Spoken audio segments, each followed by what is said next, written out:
وأشهد أن لا إله إلا الله وحده لا شريك له وأشهد أن محمدًا عبده ورسوله أما بعد فإن خير الحديث كتاب الله وخير الهدي هدي محمد صلى الله عليه وسلم وشر الأمور محدثاتها وكل محدثة بدعة وكل بدعة ضلالة وكل ضلالة في النار فأعوذ بالله من الشيطان الرجيم بسم الله الرحمن الرحيم يا أيها الذين آمنوا اتقوا الله حق تقاته ولا تموتن إلا وأنتم مسلمون يا أيها الناس اتقوا ربكم الذي خلقكم من نفس واحدة وخلق منها زوجها وبث منهما رجالا كثيرا ونساء واتقوا الله الذي تساءلون به والأرحام إن الله كان عليكم رقيبا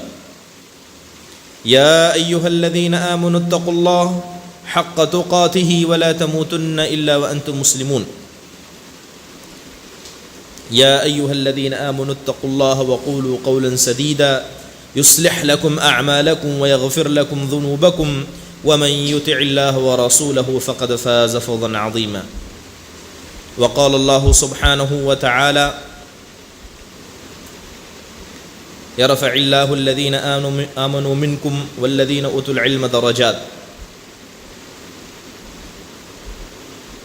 تمام قسم کی حمد و ثنا بڑائی کبریائی تعریف و توصیف صلی اللہ وحدہ لا شریک کے لیے لائق و زیبا ہے، جس نے ساری کائنات کو عدم سے وجود بخشا، اور درود نازل ہو تمام انبیاء علیہم الصلاۃ والسلام پر، جنہیں اللہ سبحانہ و تعالیٰ نے اپنی اپنی قوموں تک ہادی اور رہبر بنا کر بھیجا، خصوصاً ہمارے اور آپ کے آخر نبی جناب محمد الرسول اللہ صلی اللہ علیہ وسلم کے ذاتی گرامی پر۔ برادران اسلام، یقیناً اللہ سبحانہ و تعالیٰ کی بہت ساری ایسی نعمتیں ہیں جو نعمتیں اللہ تبارک و تعالیٰ کی جانب سے بطور فضل ہم کو عطا کی گئیں، اور ایک مومن کا ایمان کا واجبی شیوا یہ ہوتا ہے کہ ان نعمتوں پر جو اللہ نے اسے بطور فضل عطا کی ہیں ان کا شکر گزار بنے، ان نعمتوں کی حفاظت کرے، اور اللہ تبارک و تعالیٰ نے ان نعمتوں پر جو حقوق اور اس پر لازم قرار دیے ہیں ان کو ادا کرنے کی کوشش کرے۔ اگر ہم نعمتوں کو گننا چاہیں جو اللہ سبحانہ و تعالیٰ نے ہمیں عطا کی ہیں، انسان عاجز ہو جائے، ناکامیاب ہو جائے اگر اللہ کی ان نعمتوں کو گننے کا ارادہ بھی کرے۔ اللہ تبارک و تعالیٰ نے خود قرآن میں فرمایا کہ اے انسانو، اگر تم میری ہی دی ہوئی نعمتوں کو گننا چاہو تو زمین میں موجود درختوں کو اگر تم قلم بنا لو، اور زمین میں موجود پانی کو سیاہی بنا لو، اور اللہ کی حمد لکھنا شروع کرو، اللہ کی تعریف لکھنا شروع کرو، اللہ کی نعمتوں کو گننا شروع کرو، تو یہ زمین کے درخت ختم ہو جائیں، زمین کا پانی ختم ہو جائے، نہ لیکن اللہ کی تعریف ختم ہو اور نہ ہی اس کی نعمتوں کی گنتی ختم ہو۔ یقیناً انسان ہی ہے جس نے اللہ تبارک و تعالیٰ کی اس امانت کو قبول تو کیا، مگر اس میں کوتاہ ہو گیا، اور اس کے ساتھ ساتھ وہ اللہ تبارک و تعالیٰ سے بھی نہیں ڈرتا۔ برادران اسلام، یہ جو دین اسلام جسے اللہ تبارک و تعالیٰ نے بطور نعمت ہمیں عطا کیا، اللہ نے قرآن میں احسان جتاتے ہوئے فرمایا کہ انسانوں، تم اپنے اس وقت کو یاد کرو جب تم جہنم کے کنارے پہنچ چکے تھے، اللہ نے تم پر احسان کیا، یہ دین عطا کیا، اور اللہ تبارک و تعالیٰ نے اسی دین کے ذریعے آپس میں تمہارے بیچ میں محبت اور الفت کو پیدا کیا۔ نعمتیں اللہ کی بہت ساری ہیں، لیکن اگر اللہ کی بڑی نعمتوں کو کوئی گننا چاہے تو یاد رکھیں کہ یہ دین اسلام یہ اللہ کی بہت بڑی نعمت ہے۔ اور جب نعمت اللہ دیتا ہے تو اللہ چاہتا ہے کہ انسان اس نعمت کی عزت کرے، اس کا احترام کرے، اس نعمت کو پانے کے بعد اس نعمت کا جو حق ہے اس کو ادا کرنے کی کوشش کرے اور اس پر اللہ کا شکر بھی ادا کرے۔ یقیناً اسلام آنے کے بعد اللہ تبارک و تعالیٰ نے ہمارے ساتھ احسان کیا۔ جہنم کے کنارے جو لوگ پہنچ چکے تھے اللہ نے ان کو جنت کی راہ دکھا دی۔ رات کی تاریکی میں تھے، اللہ نے انہیں نور عطا کیا، روشنی عطا کی جو انہیں صحیح راستے کی جانب لے جاتی ہے۔ برادران اسلام، اسلام آنے کے بعد اور اسلام کی نعمت کے بعد اگر کوئی بڑی نعمت ہم کو عطا کی گئی ہے تو وہ اسلام کے بعد علم کی نعمت ہے۔ اسلام جو اللہ نے عطا کیا یہ اللہ کی بڑی نعمتوں میں سے ہے، اور اسی طرح اسلام کے بعد اگر کوئی اور بڑی نعمت ہے جسے اسلام اللہ کی بڑی نعمت شمار کرتا ہے تو اللہ تبارک و تعالیٰ کا دیا ہوا علم ہے۔ اور یہی وہ علم ہے جس کو اللہ نے اپنی صفت بتایا کہ اللہ عالم الغیب ہے، اللہ دنیا اور آخرت ہر چیز کا علم رکھنے والا ہے۔ اگر آپ قرآن و حدیث پر غور کریں اور بات شروعات سے کریں کہ دیکھیں کہ علم کا اور اسلام کا کیا تعلق دین کے اندر رہا ہے۔ اگر آپ قرآن پڑھیں تو آپ کو پتہ چلے گا، اگر بات اسلام کی اور علم کی کہیں تو سب سے پہلی وحی جو اللہ تبارک و تعالیٰ نے نازل کی تھی وہ پڑھنے کے تعلق سے تھی۔ یہ باتیں آپ نے بارہا سنی ہوں گی۔ اللہ تبارک و تعالیٰ فرماتا اقرأ باسم ربک الذی خلق، اے اللہ کے نبی صلی اللہ علیہ وسلم اس رب کے نام سے پڑھیے جس رب نے آپ کو پیدا کیا ہے۔ پہلی وحی اللہ نے علم کے تعلق سے نازل فرما دی، اور یہ دین اسلام کا سب سے پہلا حکم تھا۔ تو آپ کو سمجھ میں آئے گا کہ دین جسے ہم دین اسلام کہتے ہیں یہ علم سے شروع ہوا، اور علم کے ختم ہونے سے ہی اسلام ختم ہوگا۔ تو لہذا اسلام کی شروعات علم سے اور اسلام کا خاتمہ جہالت سے۔ تو آپ کو سمجھ میں آئے گا کہ اسلام اور علم کا کیا تعلق ہے۔ اگر اور مزید گفتگو کرنا چاہیں اس مسئلے پر تو آپ جان لیں کہ جب تک اسلام نہیں آیا تھا تو اللہ تبارک و تعالیٰ نے اس دور کو جو اسلام سے پہلے کا تھا اور وہ دور جو اسلام آنے کے بعد ہوا، اللہ نے دونوں دور کو دو ناموں سے یاد کیا۔ اسلام آنے کے بعد، کتاب نازل کرنے کے بعد جو دین آنے کے بعد والا دور تھا، وقت تھا، اسے اسلام، ایمان اور مسلمانوں کے دین کا نام دیا گیا۔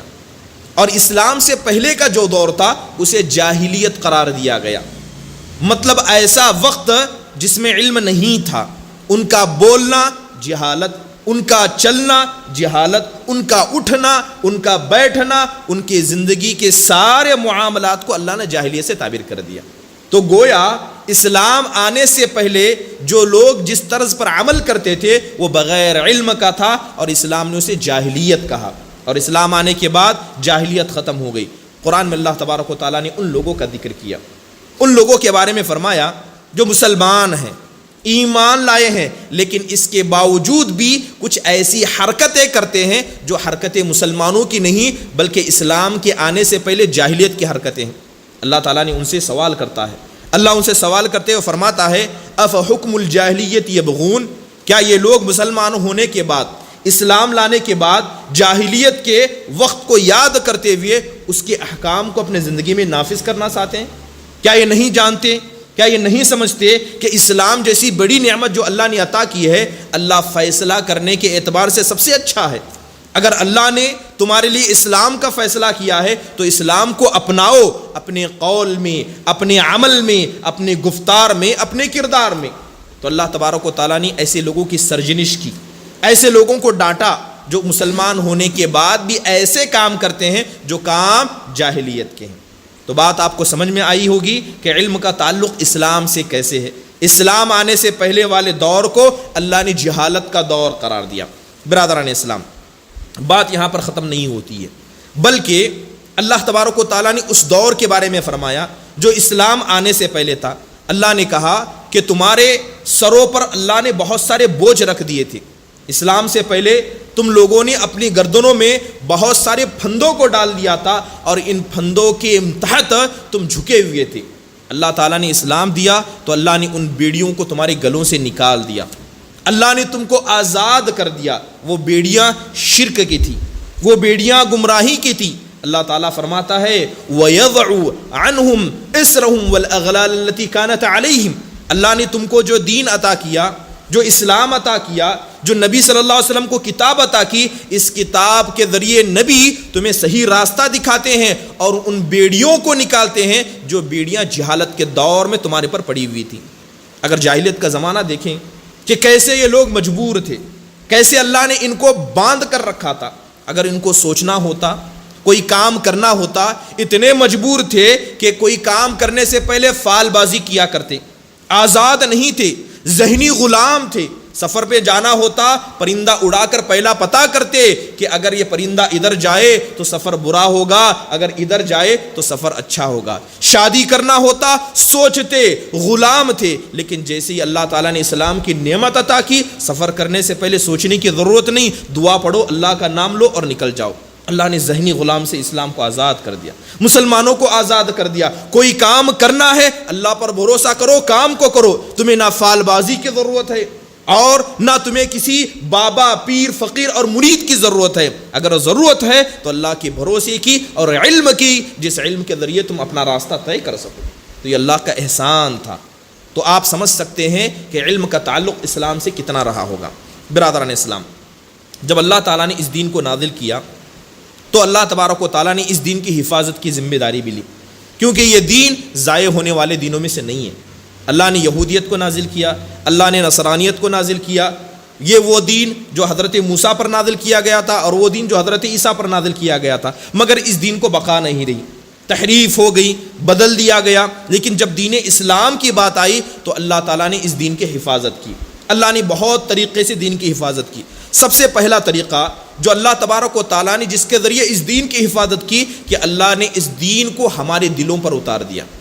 کہاں اتارا؟ سیدھے دل پر اتارا. اور یہ دل ہر چیز کو یا تو اپنے اندر محفوظ رکھتا ہے یا نکال دیتا ہے. جب اللہ تبارک و تعالیٰ نے سب سے پہلی وہی نبی صلی اللہ علیہ وسلم پر نازل کی, اور جب وہی اللہ کے نبی پر آتی تو اللہ کے نبی صلی اللہ علیہ وسلم کوشش کرتے. کیا کوشش کرتے؟ جیسے ہی جبرائیل قرآن کی آیتیں پڑھ کر سنانے لگتے, اللہ کے نبی جلدی جلدی پڑھتے اور ان قرآن کی آیتوں کو دہرانے کی کوشش کرتے, تاکہ آپ کے ذہن میں بات رہ جائے, آپ کو یاد ہو جائے, آپ بھول نہ جائیں. اللہ تبارک و تعالیٰ نے آپ کا یہ معاملہ دیکھا تو اللہ نے کہا لا تحرک به لسانک لتعجل به ان علینا جمعه وقرآنا. اے اللہ کے نبی صلی اللہ علیہ وسلم, اگر میرا بندہ جبرائیل آپ کے پاس آئے, قرآن کو پڑھ کر سنائے, تو آپ زبان کو ہلانے میں جلدی نہ کریں. یاد کرنے کی غرض سے, قرآن کو یاد کرنے کی غرض سے زبان کو تیز نہ ہلائیں. اس قرآن کو آپ کے سینے میں اتارنے کا کام ہمارا ہے, اس قرآن کو وضاحت کرنے کا کام ہمارا ہے. آپ کا کام یہ ہے کہ آپ قرآن کو پڑھیں اور لوگوں کے سامنے بتائیں. اللہ کہتا ہے نزل به الروح الامین علی قلبک لتکون من المنذرین. یہ دین عام دینوں کی طرح تختیوں میں نہیں عطا کیا گیا کہ تختیاں توڑ جائے تو دین ختم ہو جائے. اللہ کہتا ہے کہ اس دین کو روح امین حضرت جبرائیل لے کر آئے اور لا کر سیدھے آپ کے سینے میں اتار دیا. اللہ نے اسے اس دین کو محفوظ کر دیا. پھر ایک جگہ قرآن میں اللہ فرماتا ہے انا نحن نزلنا الذکر وانا له لحافظون, کہ اس ذکر کو ہم نے نازل کیا ہے, ہم اس کے محافظ ہیں, ہم اس کی حفاظت کرنے والے ہیں. تو اس لیے اللہ اس دین کی حفاظت کرتا ہے کیونکہ یہ دین باقی رہنے والا ہے اور ہمیشہ رہنے والا ہے. برادران اسلام, یہ تو ہوا علم کا اسلام سے تعلق. اگر علم کا قرآن سے تعلق دیکھیں تو آپ جانتے ہیں کہ پورا قرآن سراپا علم ہے. قرآن کے اندر سب علم کی باتیں کہی گئی, لیکن عمومی طور پر اگر الفاظ کے اعتبار سے دیکھا جائے تو قرآن کے اندر لفظ علم کو دیکھیں یا علم کے معنی پر جو الفاظ دلالت کرتے ہیں, تقریباً 770 سے زیادہ ایسے الفاظ قرآن کے اندر ہیں جو علم کی طرف ہمیں ابھارتے ہیں. اگر اس کو دوسرے مفہوم میں سمجھا جائے تو ہر صفحے کے اندر یا ہر صورت کے اندر کم سے کم 3 مرتبہ اللہ نے علم کا ذکر کیا ہوگا. تو آپ سمجھیں کہ قرآن کے اندر علم کی کتنی بھرمار ہوگی. تو آپ اس اندازے سے جان سکتے ہیں کہ علم کا اسلام سے بڑا گہرا تعلق ہے, علم کا ہماری اس کتاب قرآن سے بڑا گہرا تعلق ہے. آپ نے علم کی فضیلت کے بارے میں 12 باتیں سنی ہوں گی, انہی باتوں کو دوبارہ یاد دہانی کے لیے آپ کے سامنے ذکر کروں کہ یہ جو دینی علم ہے اس کا حاصل کرنا کتنا ضروری ہے, اس علم کو سیکھنا کتنا ضروری ہے, اور اس علم کو سیکھنے کے بعد اس پر عمل کرنا کتنا ضروری ہے. سب سے پہلی چیز آپ جانتے ہیں کہ عمل کرنے کا حکم ہمیں اللہ نے دیا ہے.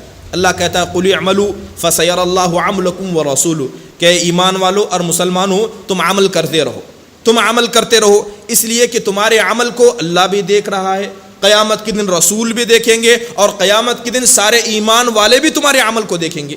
تو یہ سب تمہارے عمل کو دیکھنے والے ہیں، تو تم عمل کیا کرو. تو لہذا عمل ہم کو کرنا ہی ہے، ہمارے پاس کوئی چوائس نہیں ہے، بلکہ ہمارے اوپر واجبی حق ہے کہ ہم عمل کریں. اب عمل کیسے کریں؟ دو طریقے سے عمل کر سکتے ہیں، یا تو علم کے ساتھ آپ عمل کریں، یا بغیر علم کے آپ عمل کریں. یا تو علم کے ساتھ آپ عمل کریں، معلومات کو رکھیں، علم حاصل کریں، عمل کریں، یا بغیر علم کے آپ عمل کریں. اب جہاں تک علم کے ساتھ عمل کرنے کا مسئلہ ہے، اللہ نے حکم دیا ہے، اللہ نے حکم دیا ہے کہ اگر تم کوئی کام کرنا چاہو، کوئی عمل کرنا چاہو، اگر حرام سے بچنا ہے تو حرام کے بارے میں آپ کو علم رکھنا ضروری ہے. اگر آپ نماز پڑھتے ہیں تو نماز کے احکام کا آپ کے پاس ہونا ضروری ہے. اگر آپ نماز پڑھنا چاہتے ہیں تو طہارت کے مسائل کو آپ پر جاننا ضروری ہے. اگر طہارت کے مسائل آپ کو نہیں پتہ، نماز کے مسائل آپ کو نہیں پتہ، بس ایسی ہی عبادت کرتے ہیں تو اس عبادت کا کیا حکم ہوگا ابھی آپ کو پتہ چلے گا. اللہ تعالیٰ نے حکم دیا، اللہ فرماتا ہے فَاعْلَمْ أَنَّهُ لَا إِلَهَ إِلَّا اللَّهُ وَاسْتَغْفِرْ لِذَنبِكَ. اے اللہ کے نبی صلی اللہ علیہ وسلم، آپ پہلے سیکھ لیجئے، آپ پہلے علم حاصل کر لیجئے کہ اللہ کے علاوہ معبود برحق کوئی نہیں ہے، اللہ کی ذات اکیلی ہے. اللہ کے بارے میں آپ علم حاصل کیجئے. آپ سمجھیے کہ آپ جب کہتے ہیں کہ اللہ اکبر تو کیا اس کا مطلب ہے؟ کہ اللہ اکبر کا مطلب بس اتنا ہے کہ اللہ بڑا ہے، بس اتنا ہی مطلب ہے؟ کیا اس کا کوئی اور مطلب نہیں؟ آپ جانیے یہ کس سے کہا جا رہا ہے؟ نبی صلی اللہ علیہ وسلم سے کہا جا رہا ہے کہ آپ جان لیجئے کہ اللہ سب سے بڑا ہے. اگر ایک چھوٹی سی مثال بتاؤں کہ جو لفظ ہم بار بار کہتے ہیں اللہ اکبر، یہ بغیر علم کے کچھ لوگ کہتے ہیں اور کچھ لوگ علم کے ساتھ اس کلمے کو ادا کرتے ہیں. اب ہم نماز پڑھیں گے اور جب بھی آپ نماز پڑھتے ہیں تو اللہ اکبر بار بار کہتے ہیں. دیکھیے کہ اس کلمے کا معنی اور اس کے مفہوم کو سمجھنے کے بعد انسان کا اس کلمے ادا کرنے میں کتنا فرق ہوتا ہے. آپ جانتے ہیں یہ زمین اتنی بڑی ہے، اگر آپ سے کہا جائے کہ کوئی آدمی جائے اور اس زمین کی وسعت کو گن کر لائے، پوری زندگی لے لے اور زمین کتنی بڑی ہے بتائے، تو ہو سکتا ہے وہ عاجز آ جائے. اور جتنی بڑی زمین ہے اس سے زیادہ بڑا یہ آسمان ہے. اللہ کے نبی صلی اللہ علیہ وسلم نے آسمان و زمین کی مثال بیان کی اور کہا کہ یہ زمین آسمان کے سامنے اتنی ہی چھوٹی ہے جیسے کہ ایک آدمی ایک صحرا میں چلا جائے، چاروں طرف نگاہ پہنچائے، 360 ڈگری نگاہ ڈالے، تو جہاں تک اس کی نگاہ جائے پورا کا پورا صحرا ہے، جنگل ہے، پورا صحرا ہے. اس صحرے میں اگر ایک چھوٹی سی حلقے کو، ایک چھوٹی سی انگوٹھی کو پھینک دیا جائے تو بتائیے کہ اتنے بڑے میدان کے سامنے اس انگوٹھی کی کیا وقعت ہے؟ وہی وقعت اس زمین کی آسمان کے سامنے ہے. اتنا بڑا آسمان اللہ نے بنایا. ٹھیک ہے، اب ایک آسمان ہے، 2 آسمان ہے، 3 آسمان ہے، اللہ تعالیٰ نے اتنے آسمان بنائے. اب آسمان سے بڑی کرسی ہے، آسمان سے بڑی اللہ کی کرسی ہے، اور یہ اللہ کی کرسی اللہ کے پیر رکھنے کی جگہ ہے. اب یہ اللہ کی کرسی زمین یعنی آسمان سے کتنی بڑی ہے؟ نبی صلی اللہ علیہ وسلم حدیث کے اندر مثال بیان کرتے ہوئے کہتے ہیں کہ جیسے تم میں کا کوئی آدمی ایک صحرا میں چلا جائے، جدھر نگاہ ڈالے اس نگاہوں کے برابر صحرا ہے، چٹیل میدان ہے، اس میں ایک چھوٹی سی رنگ کو پھینک دیا جائے تو جو رنگ کی حیثیت اس چٹیل میدان کے سامنے ہے وہی حیثیت اس آسمان کی اللہ کی کرسی کے سامنے ہے.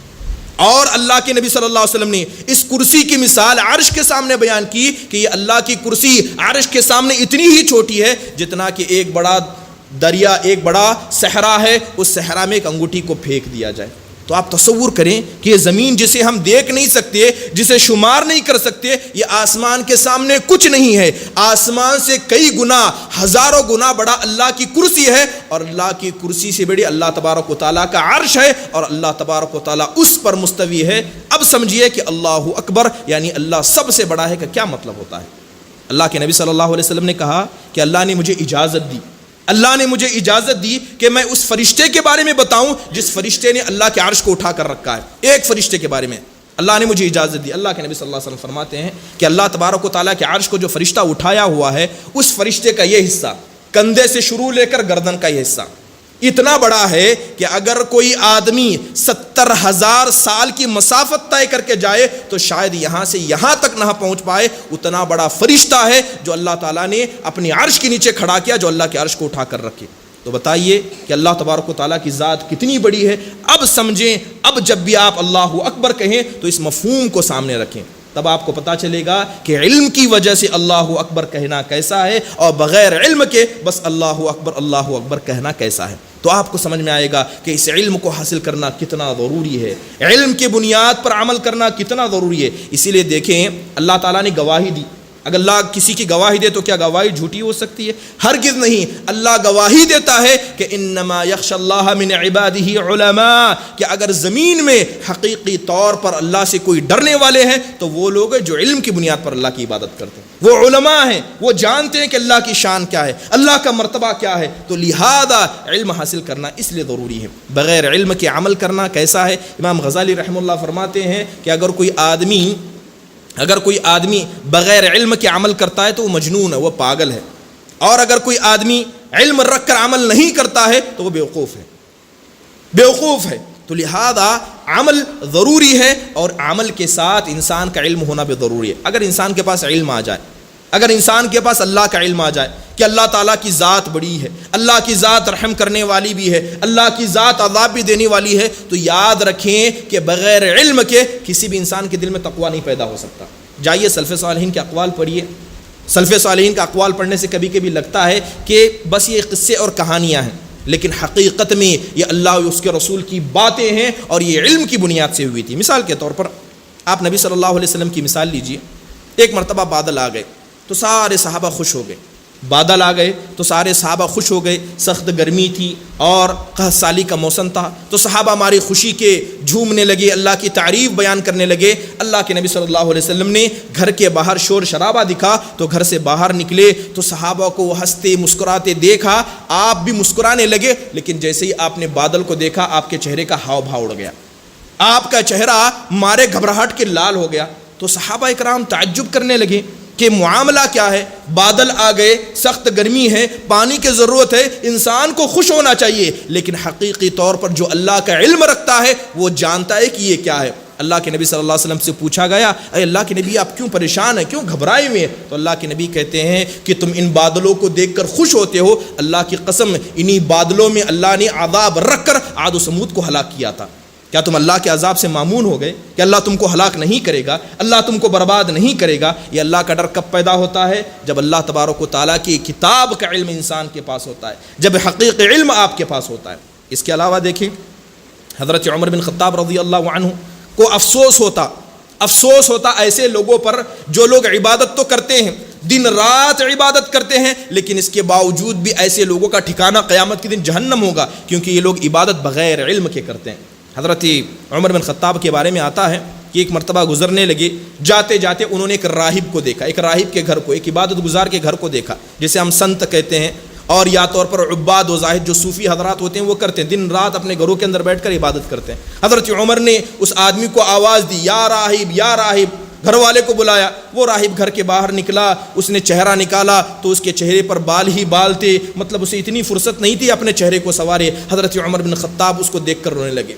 حضرت عمر بن خطاب اس کو دیکھ کر رونے لگے کہ یہ دن رات اللہ کی عبادت کرنے والا عاملۃ ناصبہ, کہ ایسا عمل, اس کی پیشانی ایسی ہے کہ اللہ کے سامنے جھک جھک کر تھک گئی ہے, لیکن قیامت کے دن یہی پیشانی جہنم کے اندر بھی جلے گی, کیونکہ اس نے اللہ پر اس نے عبادت تو کی مگر یہ عبادت بغیر علم کی تھی. ایسی عبادت کی جس عبادت کا حکم اللہ نے نہیں دیا تھا. تو بغیر علم کی عبادت ایسی ہی ہوتی ہے, چاہے آپ جتنی بھی عبادت کر لیں, اگر اس عبادت کا علم آپ کے پاس نہیں ہے تو عبادت اللہ کے یہاں بیکار ہے. آپ جانتے ہیں کہ جتنی ہم عبادت کرتے ہیں اس سے زیادہ عبادت اسلام کا ایک فرقہ ہے جو سب سے زیادہ عبادت کرتا تھا, جنہیں ہم خوارج کے نام سے یاد کرتے ہیں. خوارج کی عبادت کے بارے میں نبی صلی اللہ علیہ وسلم نے فرمایا, ایک مرتبہ اللہ کے نبی تقسیم کر رہے تھے, مال تقسیم کر رہے تھے, ایک بوڑھا آدمی آیا, اتنا بوڑھا تھا کہ اس کے جو یہ چمڑا ہے نیچے گر رہا تھا بڑھاپے کی وجہ سے. نبی صلی اللہ علیہ وسلم کے پاس آیا, آ کر مانگنے لگا, تو اللہ کے نبی سے کہتا ہے اعدل یا محمد, اے اللہ کے نبی آپ انصاف کیجیے, آپ انصاف نہیں کر رہے. تو حضرت عمر رضی اللہ عنہ کھڑے ہو گئے, تلوار نکال لی اور کہنے لگے, اے اللہ کے نبی آپ اجازت دیجیے اس منافق کی میں گردن مار دوں, کہ کیسے آپ پر اعتراض کر رہا ہے کہ آپ انصاف کریں.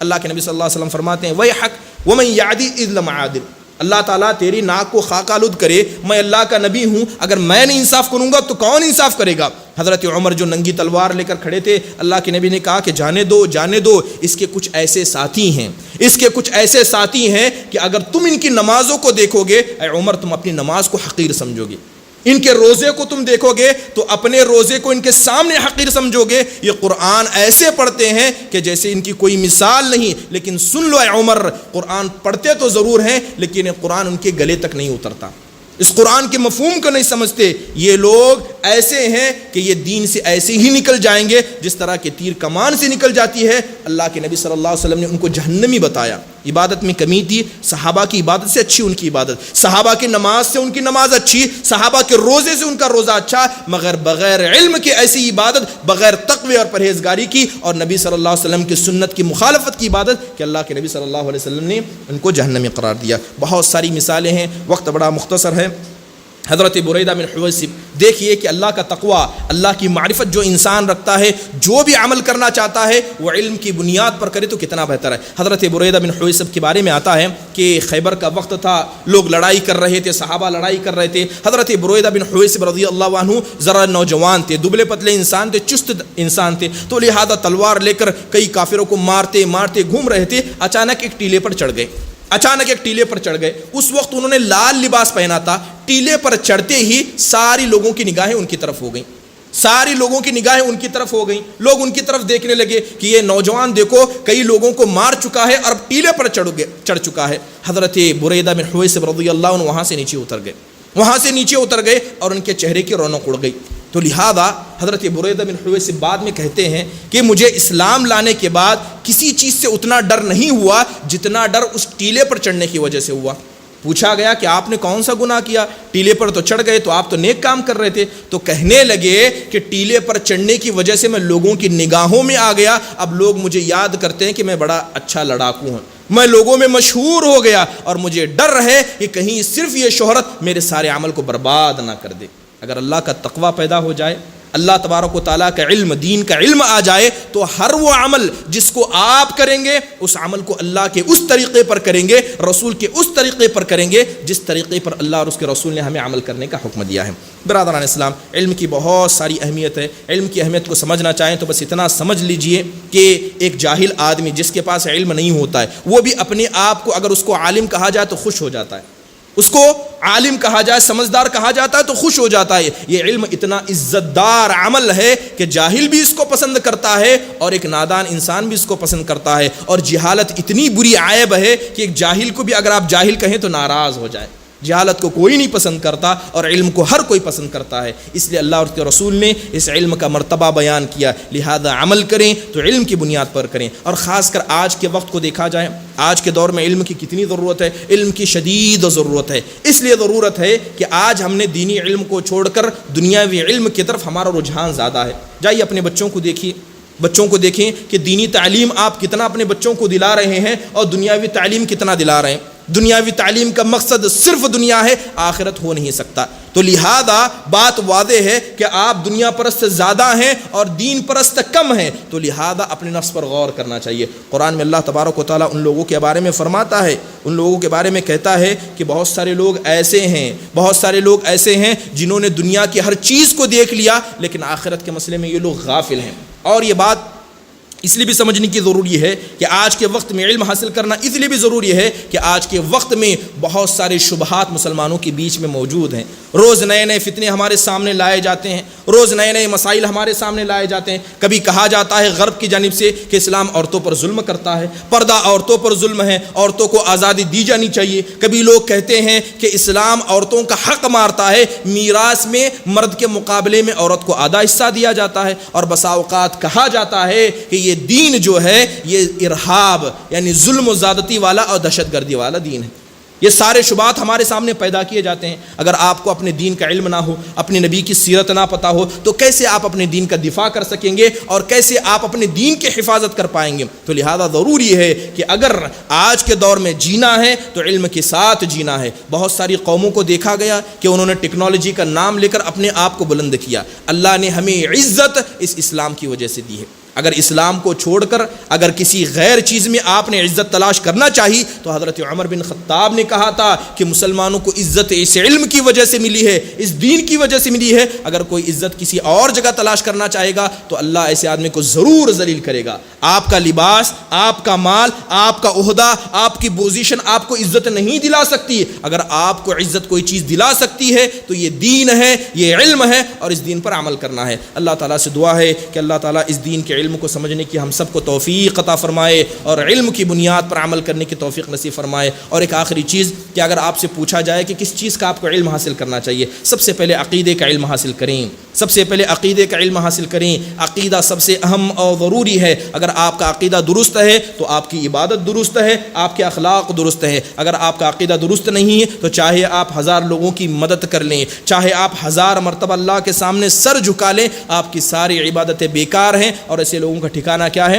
جہنم ہوتا ہے۔ عقیدے کے اندر کیا آتا ہے؟ اسلام، کلمے کا اقرار کرنا، کلمے کے بارے میں معلومات کرنا، نماز جو ہمارا عقیدہ ہے، نماز کے بارے میں معلومات حاصل کریں، زکوٰۃ ہے، حج ہے، اور اسی طرح رمضان کے روزے ہیں۔ اس سے بڑھ کر اللہ کا علم حاصل کرنا، اللہ کے فرشتوں کا، اس کی کتابوں کا، آخرت کے دن کا، ہماری تقدیر کی بھلائی برائی کا۔ اس کے علاوہ جتنے بھی مسائل عقیدے کے اندر آ سکتے ہیں ان تمام مسائل کا علم حاصل کرنے کی کوشش کریں۔ آج ہمارے نوجوانوں کو دیکھا جاتا ہے کہ بڑے بڑے فتوے جانتے ہیں، بڑے بڑے مسائل کو جانتے ہیں، لیکن جب عقیدے کے بارے میں پوچھا جاتا ہے تو ان کے پاس علم نہیں ہوتا۔ اصل میں شیطان نے ہمارے ساتھ یہ کھلواڑ کیا کہ جو بنیادی علم ہے اس سے ہمیں غافل کر کے ظاہری چیزوں کا علم ہمیں عطا کیا۔ جیسے کہ فاسٹ فوڈ تو ہمارے پاس ہے لیکن حقیقی فائدہ پہنچانے والا کھانا ہمارے پاس نہیں ہے۔ اور یاد رکھیں کہ ایسا عمل جو چھوٹی چھوٹی چیزوں کا ہے یہ آخرت کے دن آپ کو کامیابی نہیں دلا سکتا۔ تو لہذا ضروری ہے عقیدے کا علم حاصل کریں، جو عمل آپ کرتے ہیں اس کا علم حاصل کریں، اور آخر میں ان چیزوں کا علم حاصل کریں جس کا تعلق آپ کی ذات سے ہے۔ اگر آپ تجارت کرتے ہیں تو تجارت کے بارے میں مکمل علم حاصل کریں۔ اگر آپ کے شہر میں سود خوری ہوتی ہے تو سود خوری کے بارے میں آپ کا علم حاصل کرنا واجب و ضروری ہے۔ اگر آپ کے یہاں بہت سارے لوگ شکوک و شبہات پیدا کرتے ہیں تو دین کی بنیادی چیزوں کا علم ہونا ضروری ہے۔ اللہ تعالیٰ سے دعا ہے کہ اللہ تعالیٰ کہی باتوں پر عمل کرنے کی توفیق نصیب فرمائے، اور ہم میں سے ہر شخص کو دینی علم کی اہمیت کو سمجھ کر اس علم کو ہمہ وقت حاصل کرنے اور اسی طرح اپنی اولاد کی تربیت کے مسئلے میں دینی علم کو مد نظر رکھنے کی ہم سب کو توفیق نصیب فرمائے۔ آمین۔ وما علینا الا البلاغ المبین۔